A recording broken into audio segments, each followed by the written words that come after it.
দ্বীনের কিছু গুরুত্বপূর্ণ কথা শোনার জন্য তৌফিক দান করেছেন। এজন্য দিল থেকে শুকরিয়া তান বলি আলহামদুলিল্লাহ। আমরা জানি আমরা শ্রেষ্ঠ রসুলের উম্মত হিসেবে আখিরুজ জামানে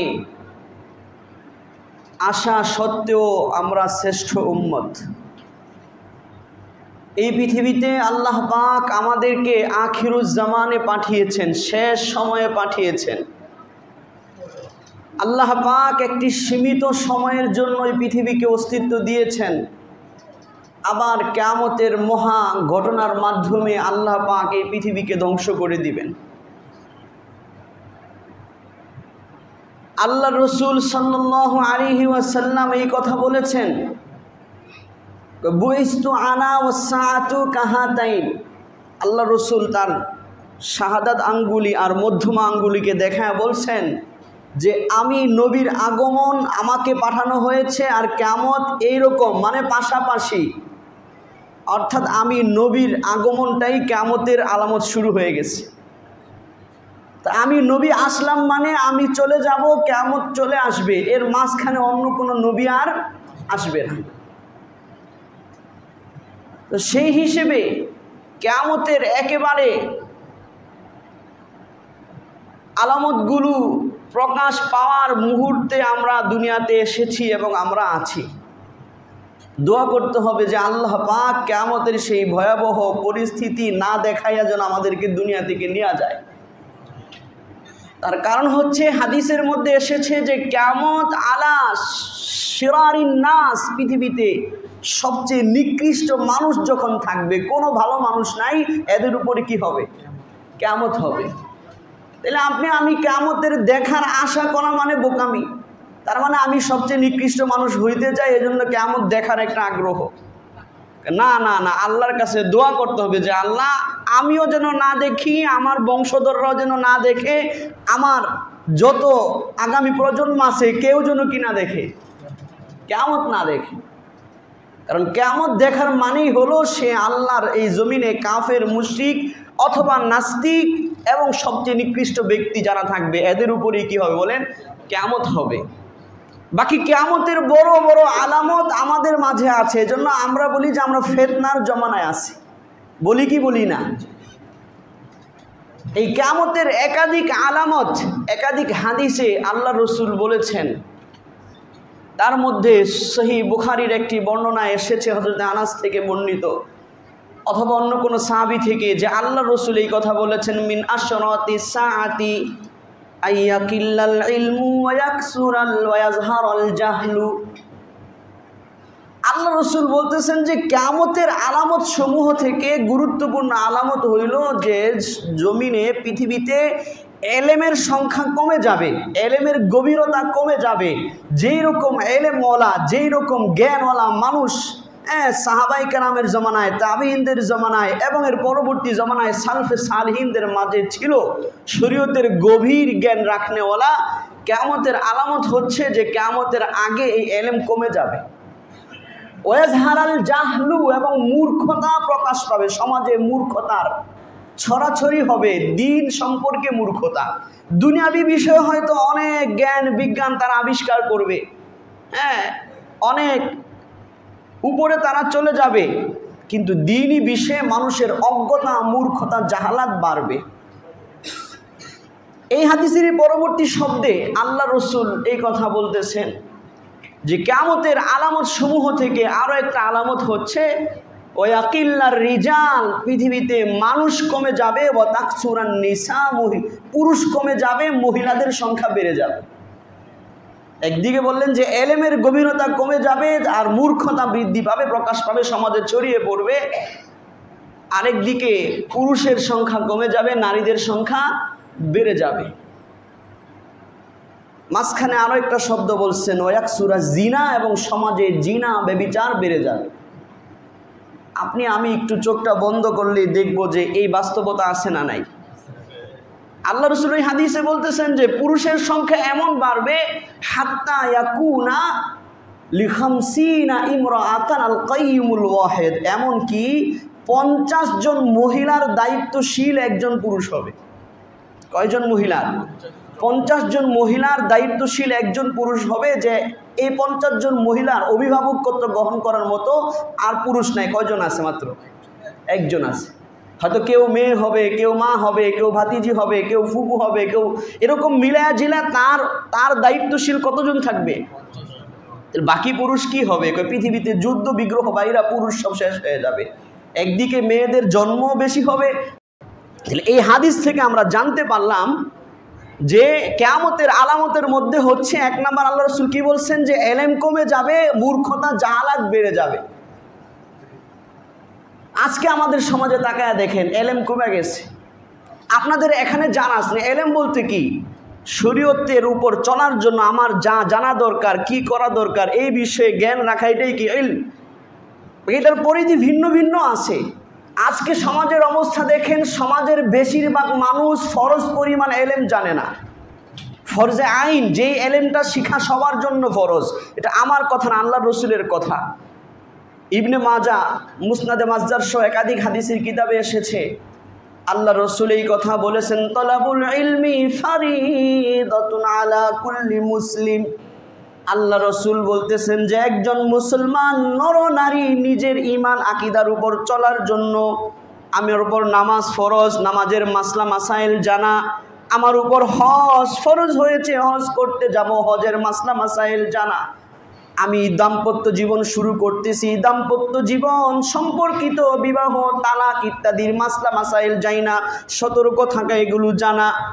মোট কথা, একজন মুসলমান নরনারী নিজের দিন মানার জন্য যা জানা দরকার ওই পরিমাণ এলেম অর্জন করা ফারিজাতুন আলা কুল্লি মুসলিম, প্রত্যেক মুসলমান নর এবং নারীর উপরে ফরজ। কার কথা? আল্লাহ রাসূল বলে গেছে এটা ফরজ। তাইলে আমাদের উপর নামাজ ফরজ, নামাজ শুদ্ধ হওয়ার জন্য যা লাগে তা শিক্ষা করা ফরজ কি ফরজ না বলেন? আজকে যদি এখন যদি পরীক্ষা করি যে সূরা ফাতিহা 100% শুদ্ধ আছে, এইরকম সৎ সাহস নিয়ে কয়জন হাত তুলবেন? 1 2 জন 3 4 জন ছাড়া কেউ তোলার সাহস পাবেন না। প্রত্যেকে, আমি কাউকে লজ্জা দিব না, এখন হাত তুলতে বলবো না, কিন্তু পরিস্থিতিটা বোঝাচ্ছি। আপনি আপনার নিজেকে প্রশ্ন করেন যে আমি আমার ফরজ পরিমাণ ইলম শিক্ষা করলাম কি? নামাজ পড়ার জন্য সূরা ফাতিহা যেহেতু কি জরুরি, আবশ্যকীয়, ওয়াজিব, তাইলে সূরা ফাতিহা শুদ্ধ করে জানা ফরজ কি ফরজ না? নামাজ পড়ার জন্য যেহেতু 4 রাকাত নামাজের জন্য কমপক্ষে আরো 4টা সূরা কি করা লাগে বলেন? সংযুক্ত করা লাগে। মুখস্থ 4টা সূরা সহি শুদ্ধ পারা ফরজ কি ফরজ না? আমি তো স্যাম্পল দেখাচ্ছি, এরকম স্যাম্পল দেখাইলে জুমা শেষ হয়ে যাবে। তাহলে আল্লাহ রাসূল যে বলছেন যে ইলম কমে যাবে, মূর্খতা জাহালাত বেড়ে যাবে, আসছে কি আসে নাই? আল্লাহ রাসূল কেন বললেন? আল্লাহ রাসূল এই জন্য বলছেন, যতগুলো কিয়ামতের আলামত আল্লাহ রাসূল বলছেন উম্মতকে সতর্ক করার জন্য। এই জন্য বলছেন যে আমি যেন কিয়ামতের আলামত না হই। আল্লাহ রাসূল আলামতগুলো কেন জানাইছেন উম্মতকে? আমার উম্মত যেন সতর্ক থাকে, আমার কোনো উম্মত নিজে যেন কি না হয়, কিয়ামতের আলামত না হয়, আমার ভিতরে যেন কিয়ামতের আলামত না থাকে। এই ব্যাপারে সতর্কতা দরকার আছে না নাই? আজকে আমরা পারি না। আমাদের সময়ে তো যাই হোক, বাচ্চারা মাকতবে যাইতো, কোরআন শিখতো, আলেমওয়ালা সম্পর্ক রাখতো। এখন তো গুটি কয়েক সংখ্যা ছাড়া মানুষ কোরআন হাদিস পড়তেই চায় না, শিখতেই চায় না, জানতেই চায় না, আলেমওয়ালার কাছে যাইতেই চায় না। জোরে বলেন ঠিক কিনা? তাহলে আমি যতটুকু জাহালাত এবং দিন সম্পর্কে মূর্খতার ভিতরে আসি, যদি এইভাবে চলতে থাকি তাইলে আমার সন্তান আরও বেশি মূর্খ হবে। আমি তো কোনো মতে নামাজটা জানি, আমার সন্তান নামাজ কয় রাকাত এটাও জানবে না। জোরে বলেন ঠিক কিনা? যদি আমি সচেতন না হই, সতর্ক না হই। আল্লাহ রাসূল কেন বললেন যে কিয়ামতের আগে এলেম কমে যাবে, মূর্খতা বেড়ে যাবে? যেন আমি সতর্ক হইয়া এলেম দুনিয়াতে বাকি রাখার চেষ্টা করি। জোরে বলেন ঠিক কিনা? এই জন্য আমার বংশে, আমার পরিবারে যেন শরীয়তের এলেম থাকে, জ্ঞান থাকে, এই চেষ্টা করার দায়িত্ব আমার। জোরে বলেন ঠিক কিনা? আমার সমাজে যেন এলেমের প্রচার থাকে, চর্চা থাকে, জ্ঞান থাকে, এই চেষ্টা দায়িত্ব পুরো এলাকাবাসীর। জোরে বলেন ঠিক কিনা? এই জন্যই আমরা বলি যে দ্বীনি মাদ্রাসা বেশির থেকে বেশি প্রতিষ্ঠা করেন। মানে কিয়ামতের আগের সময়টা জাহালাত এবং মূর্খতা বেড়ে যাবে। আল্লাহ রসুল কেন বলছেন যে তোমরা ইলমের প্রচার বেশি বাড়ানোর চেষ্টা করো। এই জন্য দেখবেন নাস্তিকরা এখন অপপ্রচার চালায় যে বিল্ডিংয়ে বিল্ডিংয়ে মাদ্রাসা ব্যাঙের ছাতার মতো হয়ে গেছে, বলেন নাউজুবিল্লাহ। বিল্ডিংয়ে বিল্ডিংয়ে হইলেও আরও মাদ্রাসা দরকার আছে, জোরে বলেন ঠিক কিনা। তার কারণ কি, এত বিল্ডিংয়ে বিল্ডিংয়ে দেখতেছেন, এরপরও যদি আপনি পার্সেন্টেজ হিসেবে দেখেন তাইলে মাত্র 2.5 থেকে 3% হচ্ছে দ্বীনি শিক্ষায় শিক্ষিত। কত পার্সেন্ট বলেন? সমস্ত মাদ্রাসাগুলো মিলাইয়াই মাত্র কত পার্সেন্ট? 2.5 থেকে 3%। তাহলে বাকি 97.5 বা 97% হচ্ছে জেনারেল শিক্ষিত অথবা অশিক্ষিত। আমার কথা বুঝতেছেন? তাহলে কি মাদ্রাসা বাইরে গেল নাকি কমই আছে এখনো? চিন্তা করেন আপনারা, মাদ্রাসার বোর্ড পরীক্ষার সময় একটা সংখ্যা আসে, যেই বছর কতজন পরীক্ষার্থী, আর স্কুলের একটা সংখ্যা আসে, এই সংখ্যাটাই দেখেন তাইলে বুঝবেন যে মাদ্রাসার সংখ্যা বাড়ছে না কমই আছে। তাহলে কিয়ামতের আগে যেহেতু ইলমের কমে যাবে, আল্লাহ রসুল উম্মতকে সতর্ক করে দেওয়া গেছে যে উম্মতের দায়িত্ব হচ্ছে ইলম কিভাবে বাড়ানো যায়, ঘরে ঘরে কিভাবে ইলম ঢুকানো যায়, এই চেষ্টা মেহনত, জোরে বলেন ঠিক কিনা। এই জন্য আপনার আমার ব্যাপারে সর্বপ্রথম আমি আমার ঘর ঠিক করি। সর্বপ্রথম আমি কি করি? আমি আমার ঘর ঠিক করি। প্রত্যেকে চিন্তা করি যে আমি আমার বাচ্চাকে, আমার সন্তানকে আমি শিখলাম কিনা, আমার সন্তানকে শিখাইলাম কিনা, ফরজ পরিমাণ ইলম আমার সন্তান সহি শুদ্ধ নামাজ জানে কিনা, আমার সন্তান আমি মরার পরে আমার জানাজাটা পড়াইতে পারবে কিনা, এই ব্যাপারে প্রস্তুতি নেওয়া, সিদ্ধান্ত নেওয়া আমার দায়িত্ব, জোরে বলেন ঠিক কিনা। প্রত্যেকে নিজের সন্তানকে নিয়ে চিন্তা করি যে আমি আমার সন্তানকে কি কিয়ামতের আলামত বানায়া মূর্খতার জাহালাতের মধ্যে রেখে যাচ্ছি না তো? আমি আমার সন্তানকে নামে মুসলমান কিন্তু কোরআনটাই পড়তে পারে না, এই রকম নামধারী মুসলমান বানায়া রেখে যাইতেছি না তো?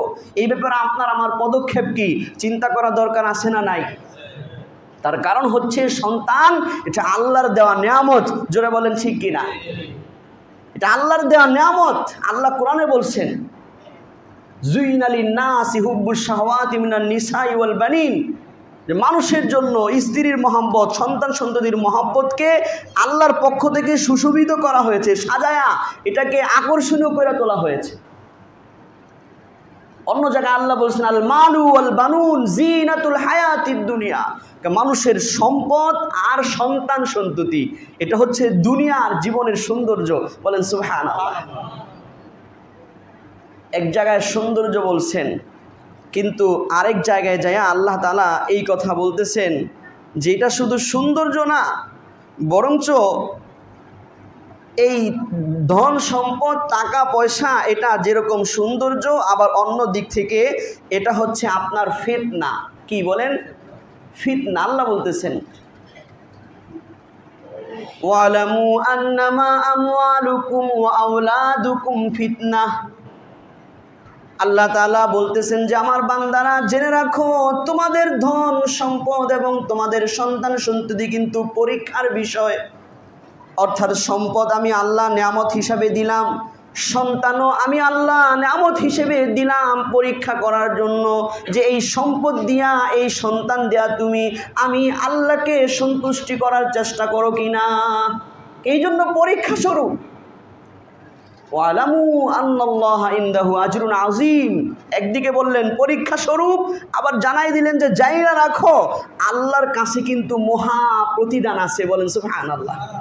এর মানে কি? আল্লাহ এই কথা জানাইলেন যে যেই সম্পদ এবং যেই সন্তান আমি পরীক্ষা স্বরূপ দিয়েছি, যদি আমি আল্লাহর পরীক্ষায় পাশ হয়ে যাও, সম্পদ দিয়ে আর সন্তান দিয়ে আল্লাহকে সন্তুষ্ট করতে পারো, তাইলে এই সন্তানের বিনিময়ে এই সম্পদের বিনিময়ে জাইনা রাখো আল্লাহর কাছে হাসরের ময়দানে পরকালে মহা প্রতিদান তোমার জন্য অপেক্ষা করতেছে, বলেন সুবহানাল্লাহ। তাহলে যেহেতু আজকে ইলমের বিষয়ে আলোচনা করতেছি, তাহলে আপনার আমার সন্তান দ্বারা আমরা আল্লাহর কাছে আজরে আজিম পাওয়ার প্রস্তুতি নেওয়া দরকার আছে না নাই? মহা প্রতিদান পাওয়ার দরকার আছে না নাই? কারণ যদি আমি আমার সন্তানকে আলেম বানানোর চেষ্টা করি, তাইলে আমার এই সন্তান আমার জন্য মহা আজরে আজিমের কারণ হবে। এই সন্তানই আপনাকে জান্নাতে যাওয়ার কারণ হবে, বলেন সুবহানাল্লাহ। এই জন্য হাদিসের মধ্যে এসেছে আল্লাহর রাসূল সাল্লাল্লাহু আলাইহি ওয়াসাল্লাম এই কথা বলেছেন, আপনার এই সন্তানকে যদি আপনি কোরআন শিখান, এই সন্তানকে যদি আপনি কোরআন শিখায়া কোরআনের হাফেজ বানাইতে পারেন, তাইলে যেই সন্তান ফিতনা ছিল এই সন্তান আপনার জন্য জান্নাতে যাওয়ার কারণ হবে।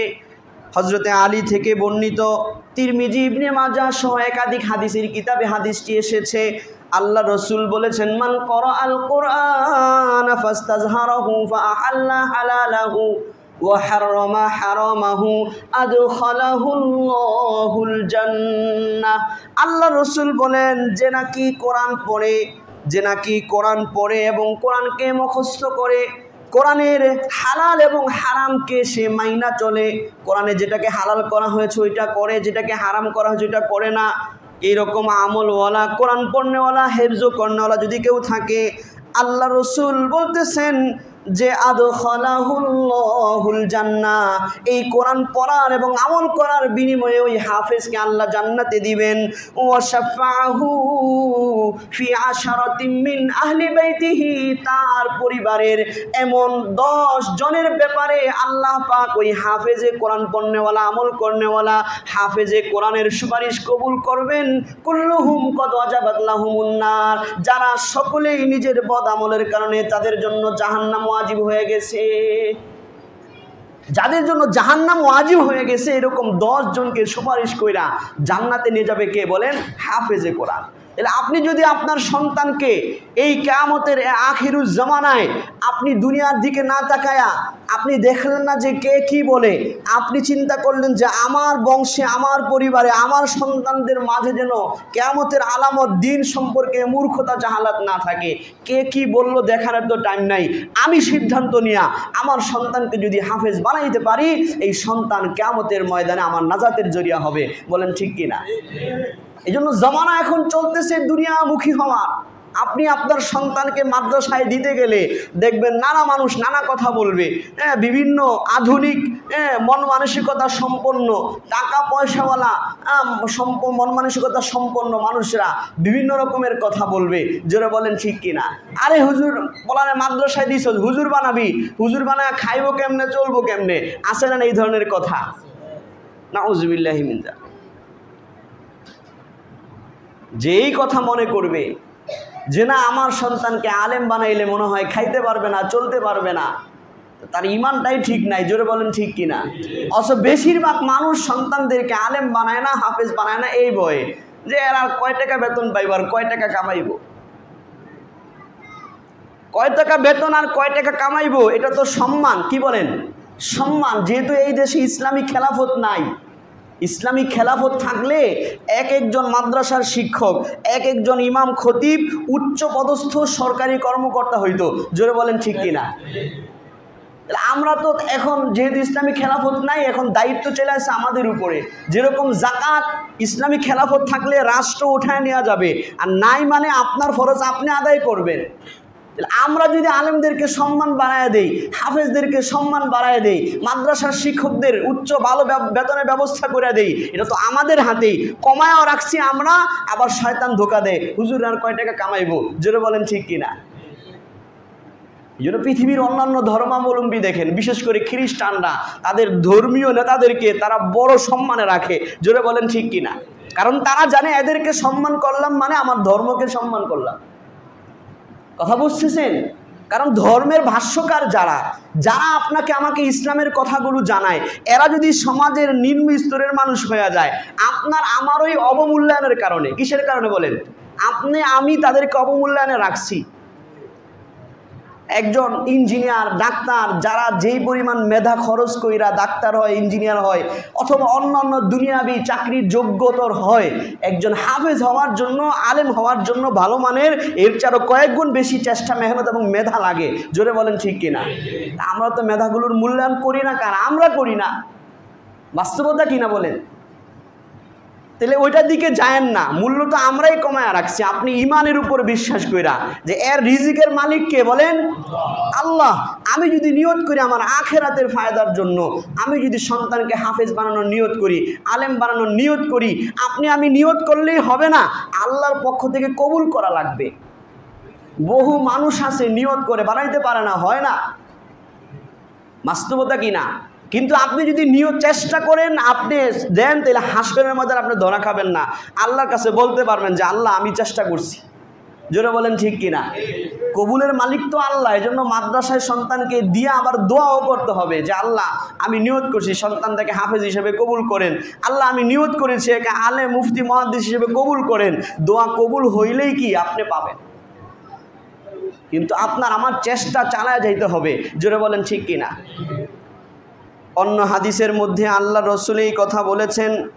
হজরতে মুআজ আল জুহান্নি রাদিয়াল্লাহু তাআলা আনহু থেকে বর্ণিত, আল্লাহ রসুল বলেছেন, মান করা আল কোরআন ওয়া আমিলা বিমা ফিহি উলবিসা ওয়ালিদাহু তাজাই ইয়াউমাল কিয়ামা।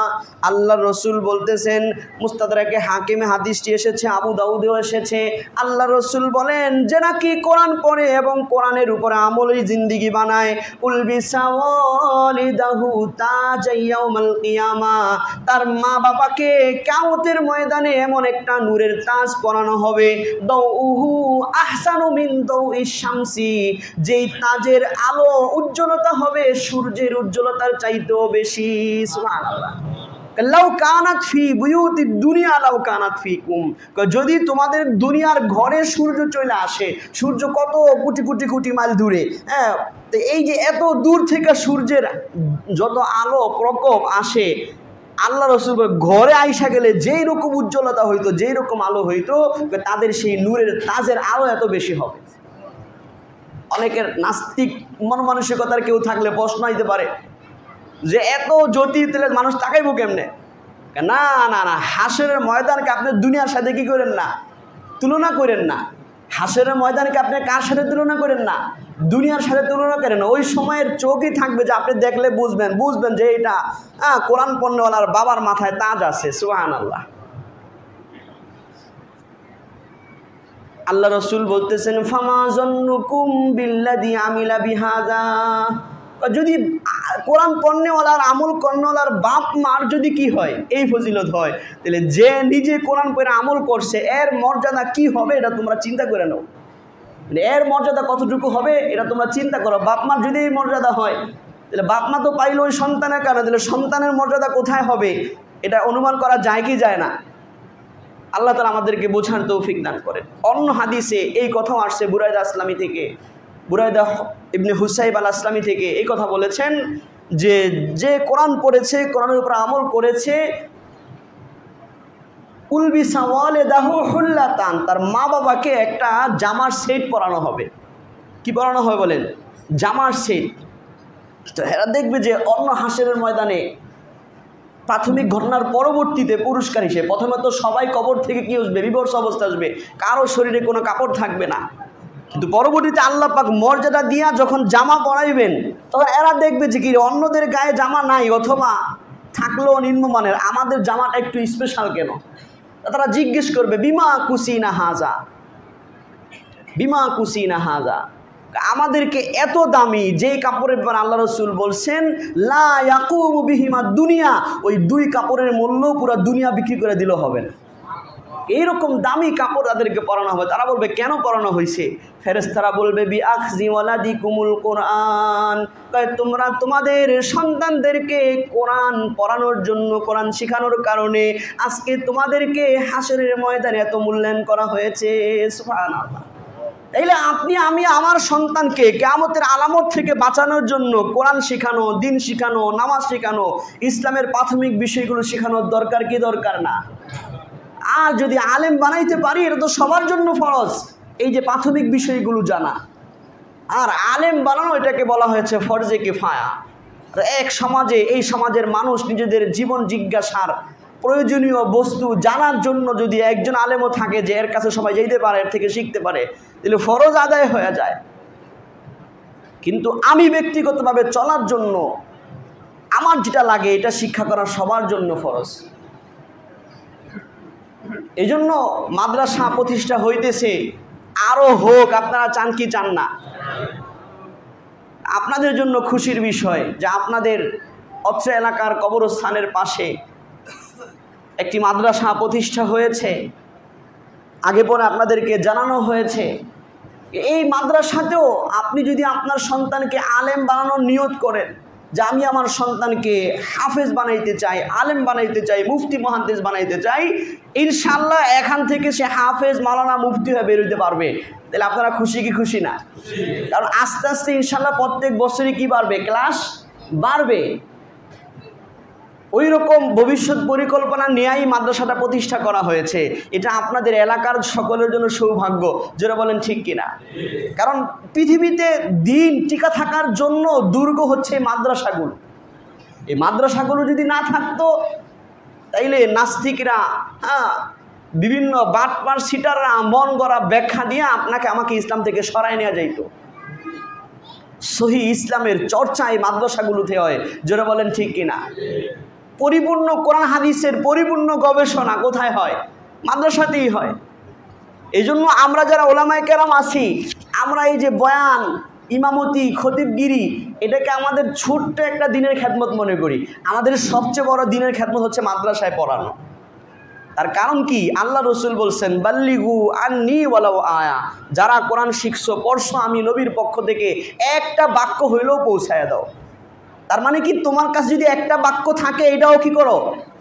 পৌঁছায় দাও। তাহলে আমার কাছে আছে পুরা শরীয়ত, তাহলে আমার জন্য পুরা শরীয়ত পৌঁছানো জরুরি কি জরুরি না?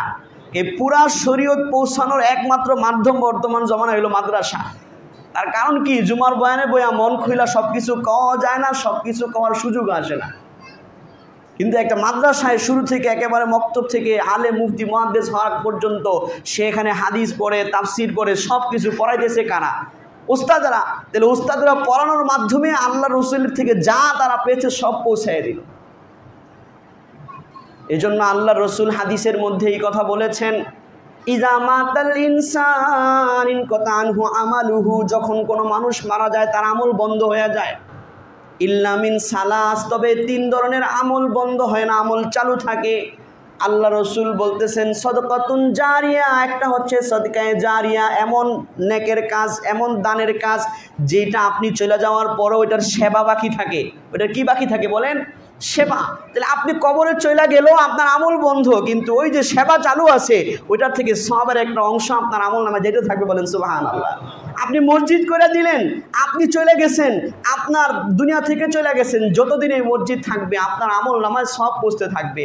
আপনি পুরা মসজিদ করেন না, এই মসজিদের পাখার ব্যবস্থা করছেন, মসজিদের টাইলসের ব্যবস্থা করছেন, মসজিদের জানালার ব্যবস্থা করছেন, মসজিদের ছায়ের ব্যবস্থা করছেন, এসির ব্যবস্থা করছেন, কার্পেটের ব্যবস্থা করছেন, যে যেইভাবে অংশ রাখছেন আপনি চলে যাবেন, এটা থাকবে, এইটার সবের একটা অংশ আমল নামে পৌঁছতে থাকবে। বলেন সুবহানাল্লাহ। ঠিক তদ্রুপ কেউ দিনই মাদ্রাসা করলো, এইটাও যতদিন এখান থেকে দিনের প্রচার প্রসার হবে, কোরআন হাদিসের পড়ানো হবে, এখান থেকে দিন শিখবে, শিখাবে। যেহেতু দিন শিখানো এটা সবচেয়ে বড় শ্রেষ্ঠ ফজিলতের কাজ। সেই বুখারীতে আল্লাহ রসুল বলছেন, খায়রুকুম মান তাআল্লামাল কোরআন ওয়া আল্লামা, তোমাদের মধ্যে সবচেয়ে শ্রেষ্ঠ মানুষ যে কোরআন শিখে এবং শিখায়। সুবহানাল্লাহ। তাহলে এই কাজ যে মাদ্রাসায় হবে, আপনি এরকম একটা মাদ্রাসা করে দিয়ে গেলেন আল্লাহর ওয়াস্তে, আপনি এরকম একটা মাদ্রাসায় কিতাব দান করলেন, আপনি এরকম একটা মাদ্রাসায় যে কোনো ব্যবস্থা করে দিলেন, যে কোনো কাজে, যে কোনো কনস্ট্রাকশনের কাজে, বিল্ডিংয়ের কাজে আপনি শরীক থাকলেন, আপনি চলে যাবেন, এটা থাকবে আপনার কবরের আমল নামায় সব পৌঁছতে থাকবে। বলেন সুবহানাল্লাহ। এই যে বলছে সাদকায়ে জারিয়া। সাদকায়ে জারিয়া আরও অনেক ব্যাখ্যা আছে। আল্লাহ রসুল বিশেষভাবে বলতেছেন আও ইলমুন ইউনতাফাউ বিহি, অথবা এমন ইলম যে ইলম দ্বারা মানুষ উপকার পাইতে থাকে, এটাও সদকায়ে জারিয়া।